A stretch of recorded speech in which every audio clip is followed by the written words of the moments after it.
What is going on today? We're going to be talking about candlesticks. Right before we get into candlesticks, I wanted to tell you guys the things I'm going to be teaching you for the next couple of videos is not my strategy. I don't use this as my strategy. I use some things, but this is mainly the basic information for you just to read price action and just like to read the market like a book, okay?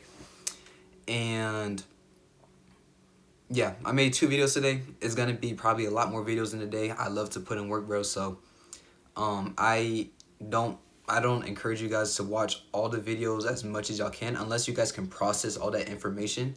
Then I'll move on to the next one. But 1 video a day is good enough. And as long as just being consistent, bro, that's all it's about. Consistency and discipline is all you need in trading. Okay, so going into this, you feel me? So we have green candles, which are bullish, and then we have red candles, which are also called bearish, right? So like when we have a whole bunch of green candles, we can say price is bullish. When we have a whole bunch of red candles, we can say price is bearish, right? And this is how you can get an idea of where price is going. You feel me? Right? No, not really. That's what we're gonna get into trends next video, okay? So in these candles, in a bullish candlestick, price opens at the bottom and it goes up and it closes up here, okay?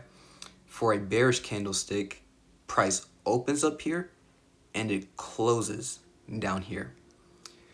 And what these candlesticks can represent is the time frame. So how much did price move within 5 minutes, an hour, or even 1 minute, 30 seconds. They have second for candlesticks, right? We don't use that shit, but they have like daily candlesticks where price opened that for the day and we're closed at the end of the day, right? So when you use time frames, that's all you need to know with candlesticks. Each of these time frames have different candlesticks, right? So like 5 1-minute candlesticks would be 1 5-minute candlestick. I'll show you guys an example at the end of the video, but yeah, I just hope you guys understand that. These candlesticks, right?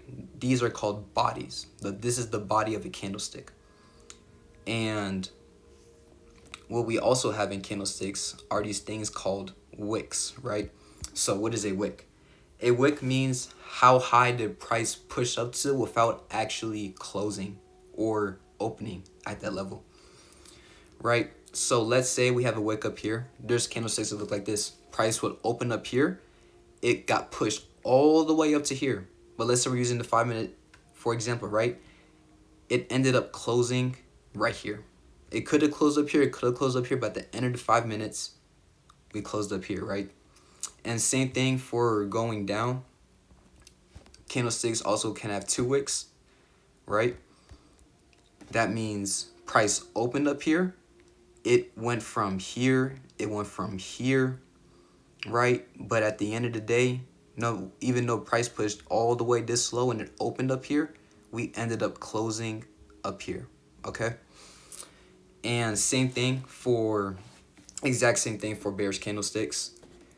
Price opened at the top and it could have pushed all the way up here, but at the end of the 5 minutes, if that's the time frame you're using, it closed down here. And another thing we could also have in these wicks, some things, I mean, I don't think you're ever going to see a candlestick with no wicks. It's possible, but like, that's just weird, right? But this is how you read candlesticks. And we can have this right here. So price opened up here. It got pushed up here. It got pushed down here. But at the end of the 5 minutes, it closed down here. All right. So yeah, let's look at this inside the market, right? Let me go. I want to show you too much. So, right, look at this, for example. I'm on the 5-minute time frame right now. So what can we get from this candle that we just had about 5 minutes ago? Price opened right here at 7,767. It got pushed all the way up here, but at the end of the 5 minutes, it closed right there, okay? And we could take this one, right? For example, this candlestick, price opened over here. It got pushed all the way down to here, but at the end of the 5 minutes, we close over here. Okay, that shouldn't be too confusing. If you guys have questions, ask them in the Discord. I will respond, right? And yeah, just show you guys an example for the time frame. So look at this, right? Let me mark this out better. So look at this one, right? Price opened up here and it closed up there. That's one candlestick on the 5 minute. If we go to the 1 minute, it'll be 5 1-minute candlesticks where price opened over here and it closed over here on the 5 minute. You feel what I'm saying? And price got pushed up to here on the 1 minute and it closed over here. Candlesticks, just as I explained them, you can read them in any single time frame. That's how candlesticks work. Yeah. Okay, that's candlesticks. Next video we're gonna be getting into trends, okay? I'm finna catch y'all next time. Yep.